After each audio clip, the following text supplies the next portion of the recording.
Internet, my name is Ren. This is Ren Rants, a channel where I rant about many things that I care about.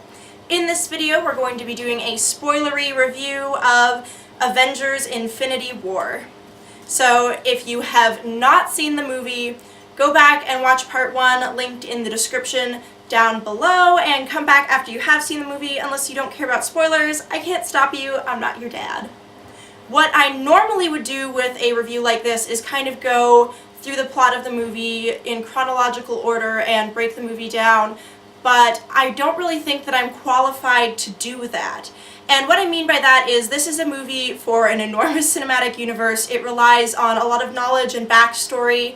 Although the movie does do a good job of telling a complete story, if you don't have that knowledge, I think that in terms of summarizing the plot in an interesting way, especially for fans, you have to have that knowledge, and I don't think that I do.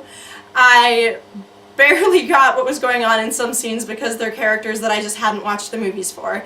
I'm not the biggest fan of superhero movies in general or the Marvel Cinematic Universe. It's fun, it's enjoyable, I'm not hating on it if you like it, I totally understand why people like it, it's just not my favorite thing.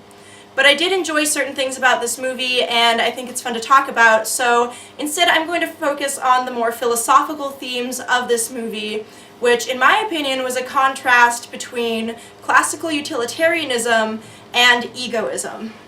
So I will explain what I mean by that. Thanos, the villain in this movie, is the most compelling part of this film in many ways. He's a very interesting villain, and he is most definitely a hardline classical utilitarian.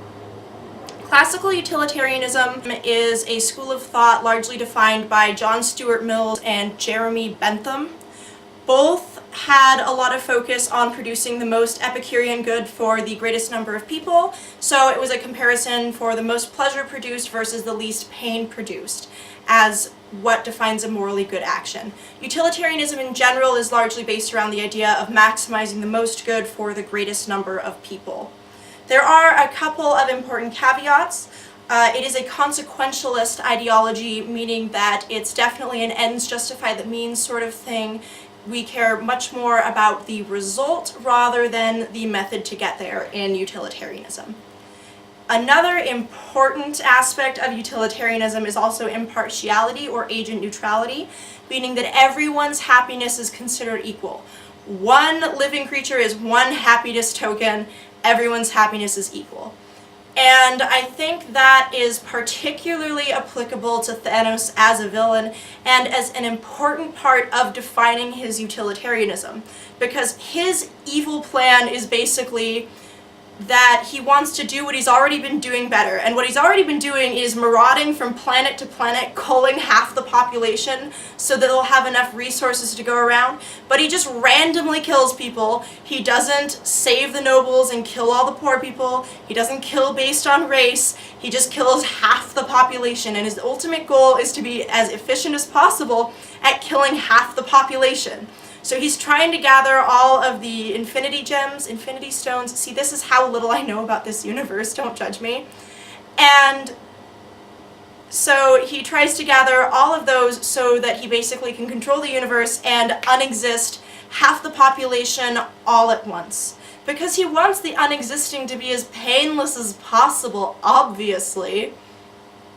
Which, see, here's the weird thing though. There's a little bit of tension here because sometimes we do see Thanos just being cruel as opposed to just wanting to kill people for their own good, which is what he sort of presents to everyone. But I wouldn't say that he's necessarily vindictive either.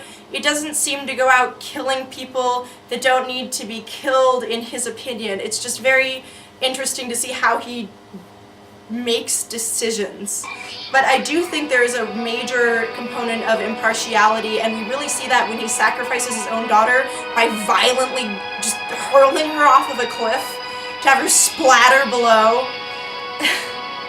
So I think there is a consistency there in that he just randomly wants to unexist half the universe to benefit what he sees as everyone. He sees this as eliminating all suffering at once and maximizing good for all of the remaining people. So by certain utilitarian perspectives, it absolutely is a valid decision to make.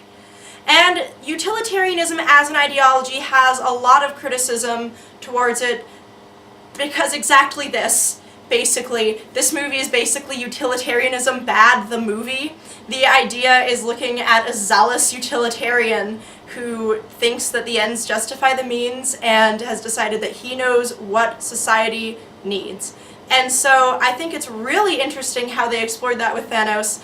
I thought that it was really fun to see in a movie and to see it so hardline and well presented. And now let's compare that with the good guys in this movie. I have some questions about the decisions made in this movie.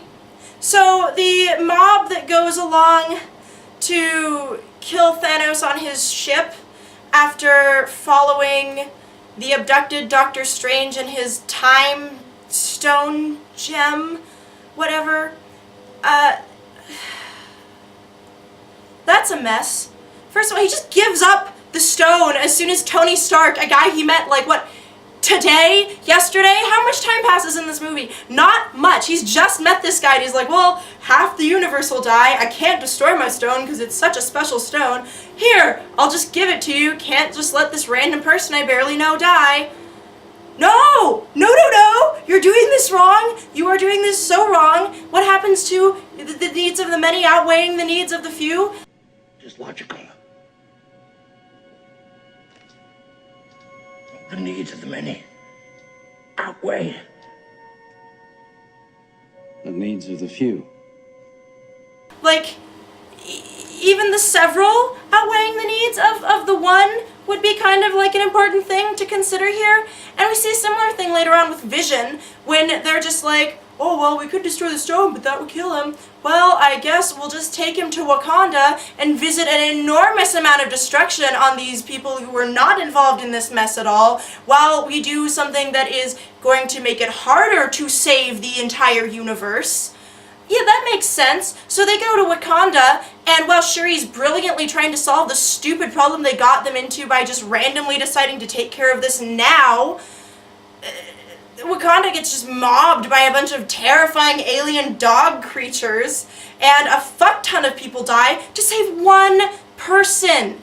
One person. And the thing is, I understand, like, individualism, saving one person's life, but they've decided that saving the lives they care about is worth letting all of these other people die, literally risking half of the universe for one person. And I would understand if it was just the woman he loved that was doing that, you know, I would understand if she was fighting for him, but it was all of them just like, oh yeah, no, obviously, we'll just go take him to Wakanda and risk everything, and just, oh no, a bunch of people died, oh well, oh no, everyone's unexisted now. So yeah, at the end of the movie, we get a cliffhanger where everyone just unexists, and so obviously in the next movie, we're going to have to figure out how they reverse that.